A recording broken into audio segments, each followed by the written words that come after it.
And then they're like, okay, now we're going to sing some music. And the people in charge of the music had traveled all around like the Middle East and had learned traditional Jewish songs that are based off of Syrian hymns that like use the original like rhythms and stuff. And they're like, this is kind of unique to a lot of the churches. And they start playing. And no joke, like if you've watched The Prince of Egypt, the part where they're like dancing and singing in the desert, Yeah. I like lost it. And you feel the spirit. I'm not kidding.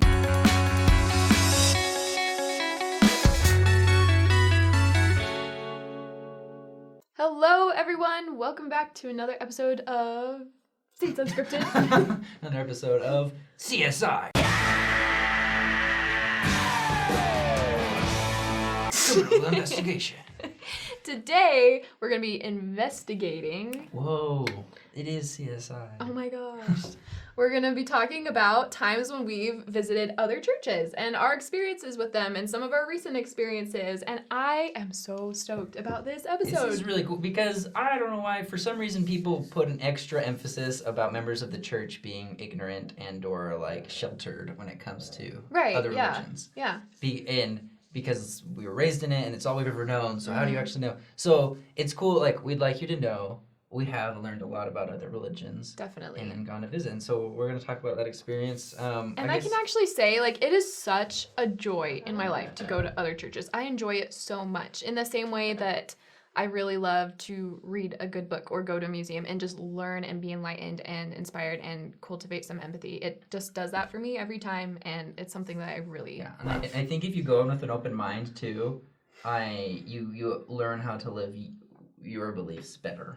Yeah. That's something that I left from, like, visiting different congregations I was blown away by their faith. Yeah. And like, wow, they are awesome. You get like how dedicated they are, and then I was inspired to live what I believe better, and then I understood it better. So and you realize that we're in this worldwide community of faith, and it's so much bigger than our religion. We can all support each other, and there's like we can all just be on the same team. It's really us against the atheists, guys. Just kidding. Cut that off. We're all in this together, except for you guys, jerks. No, we've got to cut it out. It was a joke. It was just a big joke. What's the favorite place you've been to? I'm taking notes. My favorite church? Okay, so I went to a Catholic church recently, and I also went to one on my mission. And first of all... Did you get doubts on your mission? Did I have doubts on my mission? And you started to investigate the Catholic Church? No, we went... Can you imagine? I'm like, I actually converted. You're like, I got all this time on my hands. I might as well investigate other religions. So we were knocking doors, and there was this lady who like opened the door and was so gracious and like listened to our message, and then she actually invited us to attend her church as well to kind of see what she believed. That's cool. And we went with her. I love that. Yeah. We went with her and we experienced it. So both times, something that really struck me was the beautiful visuals in the Catholic Church. There are so many visual portrayals of the Savior, of the crucifixion, of the resurrection. Also just like the beautiful clothing that the priests wear and like all of the symbolism. I'm sure I have no idea. Like my comprehension of all the symbols around me, I'm sure like I haven't even scratched the surface. Sure. But just the respect and the love that goes into their worship environment, so cool. It's cool too because I think the Church of Jesus Christ definitely, like, we put an emphasis on beauty, but in a very simple, because the temples are beautiful, but it's very simple. Right. Like marble white and... Well, and the churches as well are very practical. And so it's beautiful in a different way, but it is really cool that the Catholic Church, I mean, like, their cathedrals... So beautiful, literally so ornate. blow your mind. Yeah, and it's just really, you get there and you're like, wow, this is a holy place. I feel that. Yeah. And something that also really struck me about the Catholic Church is they're very welcoming to visitors. I had to write down what this term is called. I want to say it's the Missal. I could be mispronouncing that, but they have these books. Oh, yeah. That they have all the prayers and all the recitations in there, so you can follow along the whole time. And from the times I've been, is they're very like... It's not like, we're just going to leave you to your own devices. They're like, oh, do you want, there's, I don't know. They were just so kind and like, oh, we kneel now, or we do this now. And it was like, oh, okay. Like, yeah. And it's just very warm, very welcoming. And then another thing that struck me is the interactive nature of the fact that you are standing and sitting and singing so much. I often can sometimes kind of tune out in church. Like, I'm not a perfect person. I need to be better at that. And what's cool is that in the Catholic Church, I feel like everyone's just really present because there is so much movement and singing and reciting that the audience just participates the whole time, which I think is really cool. I fall asleep every Sunday. You fall asleep without every fail. Sunday.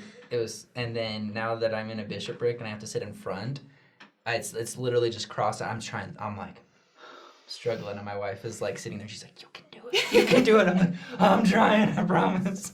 It's just so hard. Just sitting there for my so dad, long. who is a chronic insomniac, like cannot sleep at night, basically. I would like see him fall asleep on the stand. Yeah, I'm like, exactly. that's so There's just nothing you can do. That's just too much, Dad. But yeah. So you're not gonna fall asleep at Catholic Mass because there's a lot of participation involved. Oh, also, this is something that I didn't know, but now I do. Some devout Catholic members go and do the Rosary prayer every single day. Every single day they go to church. That's really cool. Not everyone, but some. And some people like go as often as they can. And the idea that there are people who are so dedicated to starting off their day with like prayer. Right. How awesome. Like I try to get in my prayers, like right before I rush off to work, and I'm sure that I just don't put in the same amount of thought that they do. Well, and it's, I think, like, to have it's like going to the temple every day, and like it's just like people who put in that kind of effort, like that's so amazing because you're growing closer to God by showing that respect by putting in that effort. Yeah. One of it's a similar experience was when I went to an evangelical church just down the street. So not on Provo, it was in Springville, right? That's just one direction of us, north or south. And because my wife had to go for one of her classes, and it was like same thing, like where they were like super nice and very inviting, and the songs were very fun. Like but I think my favorite part though is this community. There weren't very many young people in this group. They were more older, but they were so excited. And that was something that like I just don't remember seeing a lot of growing up in going to church as old people just being happy. Yeah. They're just like singing these songs and just like just so hyped. into it. And then when the minister says something and they're just like, "Amen." And I was just like, that was really cool. And I know I'm not saying that's something that like churches need to do or not to do, but it was like, it was fun to see people, because my experience going to church has always been kind of stressed because I have a calling that I have to fulfill, and I'm just really very reverent. I'm very reverent. Yeah. Reverent. So, and I do give credit to religions that invite that, like, where you're excited to live the gospel, and not stressed to live it. That's so cool. The one place though. So I did a study abroad, right? So I went to New York and... Abroad to New York. Right. So, like, it wasn't really abroad. It was an experience. But I was there for 3 months, and I took a world religions class, and every week we went to a different religious meeting, right? Wow, for a different that's place. really amazing, actually. So, like, cool, crazy experience. It was cooler than I even thought it could have been. And so we learned about... So we went to a mosque and we met with the imam there, and we witnessed one of their worship sessions, and we went to like the Hillsong megachurch, which Christianity, but very, very, very different. And I think my favorite experience though was going to a Jewish synagogue, and it was so like when you go in, they have. You're supposed to wear, I should have wrote it down, but the little hats. So all the men are supposed to wear them, and they have extra ones for guests. And so they have a guy standing by the door, and so if you come in as a guest, he like gives you one and shows you how to put it on. So gracious. And I was like, this is kind of cool. And then we went up, so there's the main area, and then there's a place where guests can watch. And so we went up to the second floor. Well, not just guests, but like it's just a second floor for anybody.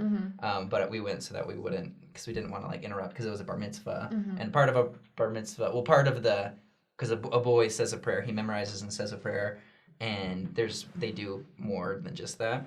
And so we went up, and it was the coolest thing ever, because this woman comes up, and she's the rabbi, and she starts giving this awesome speech about like loving your neighbors and service and stuff, and giving examples from the scriptures. And it's interesting to see their use of the Old Testament, because that's all they use is the Torah, and like that's not something we dive that deep into, right?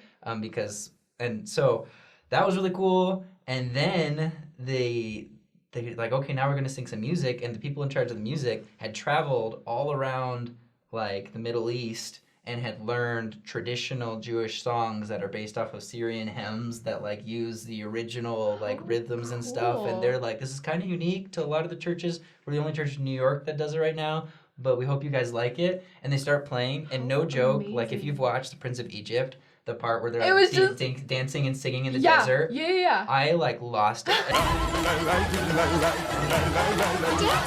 Like, and you feel the spirit. I'm not kidding, because can, it's this is the same language that Moses spoke, and like these are the songs, the same Wow. rhythms that they played, and I was like, oh my gosh, this is real. Like this is these were Jehovah's people, and so and then everyone stands up and starts clapping and singing and same thing. The old ladies, when there was a 92-year-old woman who's just standing up and she can barely clap, and she was into it, and I'm just like, oh man, this is so cool, and I just loved it. That's so I was like, awesome, I could just Justin. live there and just listen to that, just for the historical, like religious, like aspect of it. Like it was just beautiful, Yeah. and so it wasn't like, oh man, I doubt my religion or question my faith, but it was just like this respect for the shared truths, Yes. you know. Which And- goes to show that you can feel the spirit and feel uplifted in other churches and gain extra truth and wisdom that you didn't have Right. before. And with us being the true church, it's an emphasis on the priesthood and the ordinances. Right. But as far as the worship service goes, a lot of it is due to policy. Like the way we worship every Sunday, a lot of it is based off of what our church leaders think is best for us. There's obviously revelation involved, but it's not Traditions. necessarily a question of right or wrong, like commandment, this is what God said, Absolutely. or else, you know? Yes. So it's really cool to experience how a lot of people have chosen to worship God based and to share those common truths of a belief in God, and for some a faith in Jesus Christ, or for some just a belief in a higher power. Absolutely. You know, there's a religion called the Sikh religion that a lot of people confuse for Muslims, because the Sikhs wear it's They're spelled, the ones that don't cut their hair. yeah, they don't cut their hair, Okay, right? And so yeah, they yeah. wear turbans, I guess. I don't know if there's a more religious name for that, Mm-hmm. and they don't cut their hair, and so they wrap their hair up in a turban, Right. and they have to cover it, like that's part of their. I mean, they don't have to, but they choose not to show it because it shows respect to God for what He's given them. And sadly, a lot of people. I'm gonna do like a documentary about it, because it was just like Muslims and Sikhs were just treated so poorly, because like these terrorists, you know, just did these crazy things, and everyone's like, oh, well, because they're from the Middle East, then anyone who has any affiliation must be bad, and it was horrendous how they were treated. Side note, like that was on the side, but the Sikh religion was really cool because they have very, very specific symbolism involved with their religion that they like are like. They have, so like they don't cut their hair ever, Right. and like that, to have that kind of self-control and willpower and belief in anything And is, willingness to stand out and be so different. right, and everywhere you go, Right. people are going to see it, and it's not and that's not the point of it. The point isn't for people to see you. The point is to hide it, Right. to keep it sacred and keep it safe. Right. Is it secret? Is it safe? And then the other thing, this is so cool, they carry a part of the religion is to carry a sword everywhere they go, to be a symbolism of God's strength, and that He will always defend you against your enemies. Yeah. Never to be used except in defense. Now, because modern day civilization isn't like cool about carrying swords everywhere, they're allowed to carry like little swords. They're like the size of a knife, but it's still the shape of their traditional like curved But blades. they are gonna do what they have to do to But they show like, that devotion. But they're just, and so I just had so much respect for their, devotion to carry these symbols, to always remind themselves, and we did the same with garments, you know, Definitely. but it was like cool to share that, like when they're talking about like, oh, we never take it off, and just be like, have that common ground, and be like, oh, I totally understand, you know. Yeah, definitely. And I think that what's so cool is that you probably had no idea about any of this stuff before you actually went out on a limb and attended a service, and maybe went a little bit outside your comfort zone. It's not something that we're super familiar with. Outside of my comfort zone. Yeah. And you developed this appreciative understanding, and this reminds me of we had a BYU forum speaker come. His name is Ibu Patel, and he's the president of the Interfaith Youth Corps. And he is Muslim, and he gave this whole forum address about the importance of developing an appreciative understanding of other religions because it helps us, like, we're not truly educated until we do that. And Right.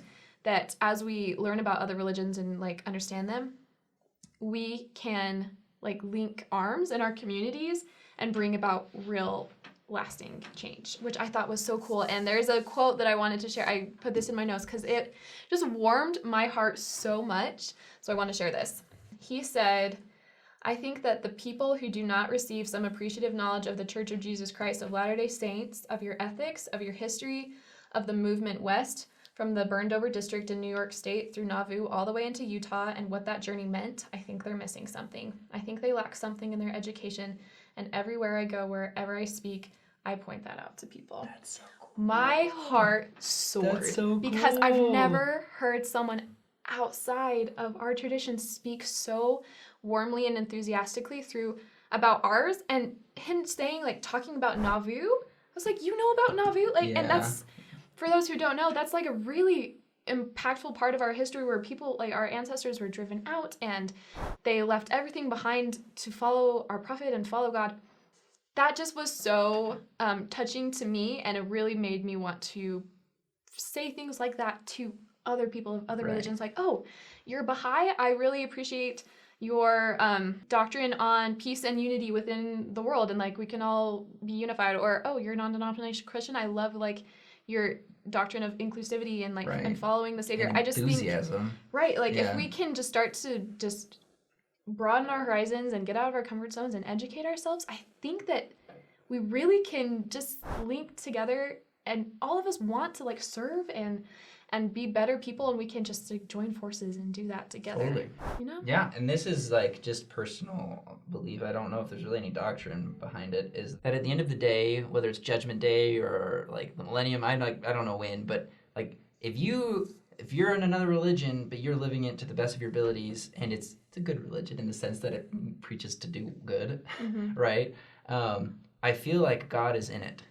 I feel like he's a part of it, and he's 100%. part of the good 100%. decisions you're making. And then if you were doing it because you genuinely believed that was correct, and then, like, I think he, like, that's for him, Mm-hmm. and he's gonna be so happy that you were so faithful and strong. And something I love that I believe President Gordon B. Hinckley said is that if you have other religious beliefs or other truth, we still invite you to come to our Totally. church to bring the goodness that you have and see if there's, like, another layer or depth of, we like, can understanding add to that it. we can add to it, Yeah. and to just experiment, and to maybe, like, also give us some of that grace and benefit of the doubt, Right. that there could be something there that could be really inspiring to you as well. Because, like, we may have the ordinances to get to Celestial Kingdom, but maybe we don't have, like, the personality. Maybe we need to learn a little bit more about humility, and you got it. I'm And definitely, Definitely for sure, humility. for sure. So So yeah, we invite you guys to explore, to learn, definitely about our religion, but also others. about others. And in so doing, I think we're all going to become better people, become more empathetic, and we're going to all grow and support each other. What could be better than that? Nothing. Subscribing. Oh, no. Oh. I was gonna say subscribing, commenting, and liking could be better. Maybe. Thank you so much for watching this episode, guys. This is just a really fun topic. Thanks for watching along with us. And if you do have any cool experiences going to another church, or maybe something that you learned, please do comment, and we'd love to read them. And we will see you next time.